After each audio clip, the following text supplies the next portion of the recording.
वो तमाम पाकिस्तानी जिन्होंने तब्दीली का सुरमा बड़ी चाव से अपनी आंखों में लगाया था, दिल थाम करके खबर सुने जो मैंने घर में नहीं बनाई। तब्दीली वाले रियासत नाम नेहाद मदीना कायम कर चुकने वाले F9 इस्लामाबाद का पार्क गिरवी रख करके कर्जा लेने चले हैं। सुभान अल्लाह। और लाओ तब्दीली, वो तब्दीली सरकार जो नून लीग पर मुताद्दिद अहम इमारात गिरवी रखकर पैसों कर्जों के हुसूल का दावा कर चुकी, इल्ज़ाम लगा चुकी, मुताद्दिद बयानात इस हवाले से सामने आए, लेकिन आज तक एक प्रेस कॉन्फ्रेंस नहीं की गई। एक प्रेस कॉन्फ्रेंस। मुझे 2 साल इस चैनल में होने को आए, पिछले 2 साल पिछले चैनल में था। इतने अरसे 2.5 साल में हुकूमत के इसमें कोई एक रेफरेंस, कोई एक पेपर नहीं आया जिससे यह साबित होता हो कि पिछले वाले भी यही सब कुछ कर रहे थे। लेकिन अगर मान भी लिया जाए तो उन्हीं के नक्शे कदम पर चल रही है तब्दीली सरकार।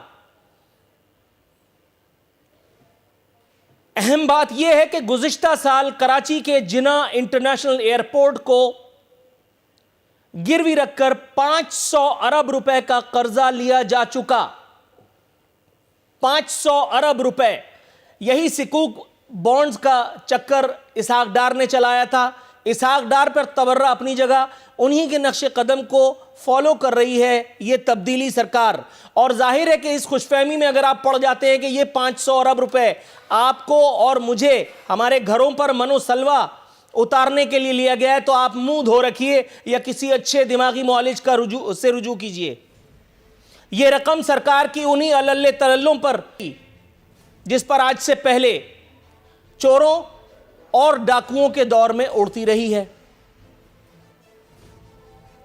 पेशावर की लूली लंगड़ी BRT के मुजिद, जिनको उनके मशकूक किरदार के बावजूद एशियन डेवलपमेंट बैंक के ऑब्जेक्शन के बावजूद प्रमोशन दे करके बाकायदा एक जबरदस्त सी तगड़ी सी वजारत दे दी गई है, उनकी जरा सुनिए और सरधुनिए। कहते हैं सड़कों पर निकलकर हुकूमत के खात्मे की बात करना गलत है। मेरा दिल चाह रहा है कि ये प्रोफेशन त्याग करके आलू छोले बेचूं, क्योंकि यहां रिसर्च करने की नौबत ही नहीं आती। हर दूसरे दिन ये सरकारी लोग एक ना एक ऐसा भंड मारते हैं, ऐसा शोशा छोड़ते हैं कि जिस पे आदमी सोचता है कि हंसूं या खुदा न खास्ता कोई ऐसी बात करूं कि जिससे सबकी तबीयत हरी हो जाए। ये वो लोग हैं कि जिन्होंने पूरे मुल्क का चक्का जाम करके रखा था। बाबाए PTI के दिए हुए कंटेनर से इन्होंने पाकिस्तान का धड़म तख्ता कर दिया था। वो जिनको सदारती इस्तिस्ना दे करके और ऐवाने सदर में बिठा रखा है, वो कराची की शारा फैसल इस तरह से बंद करवाते रहे हैं कि जिस तरह से कोई जय्यद, आप समझ लीजिए शरीफ आदमी की जिद क्या होती है आप जानते हैं। पार्लियामेंट हमला केस में खुद वजीर आजम को बरी किया जा चुका, लेकिन क्या यह बरात दुरुस्त थी? मेरा ख्याल है इसका जवाब भी आपको पता है। यह बात तो खैर वजीर आजम को भी पता है, लेकिन मेरा ख्याल है हम आगे बढ़ जाते हैं। दूसरी जानिब आसिफ अली जरदारी साहब ने अपनी मौजूदगी का एहसास दिलाते हुए अपनी हिस्से मजाक का सबूत दिया है। उन्होंने कहा है कि हुकूमत को घर भेजना जरूरी हो गया है। कहते हैं आखिरी धक्के की जरूरत है। बात ठीक है, लेकिन यह धक्का लगाएगा कौन? बिलावल साहब तो कह रहे हैं हम चाय पी करके हुकूमत को डराएंगे। अब यह एक अजीब सी बात है, उस चाय में आप ऐसे क्या लवाजमात शामिल करेंगे जिससे इमरान खान सरकार डर जाएगी? यह कोई मुस्तनद शेफ बता सकता है। इस पर मैं तो जाहिर तबसरा करने से कासिर हूं। दूसरी जानिब एक और हुकूमती अनमोल रतन खुशामद का आला तरीन एजाज, बल्कि यूं कहिए खुशामद का वर्ल्ड कप ले उड़े।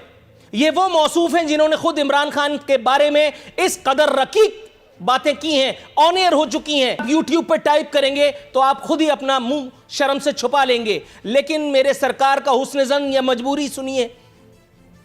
एक अहम मनसब, एक अहम वजारत दे रखी है, क्योंकि इन पर बस शायद नहीं चलता। मुताद्दिद मरतबा सियासी जमातें तब्दील कर चुके हैं। जनरल रिटायर्ड परवेज मुशर्रफ की आंख के नैन तारे थे और एक मरतबा फिर अपनी वफादारियां बदलते हुए PTI में जमाने से मौजूद हैं। कहते हैं किस माई के लाल की जुर्रत के वजीर आजम के खिलाफ अदम एतमाद लाए। अब हुकूमत की गर्दन का ये सरिया कौन निकालेगा? वो अपोजिशन जिसके मुंह में दांत है ना पेट में आंत।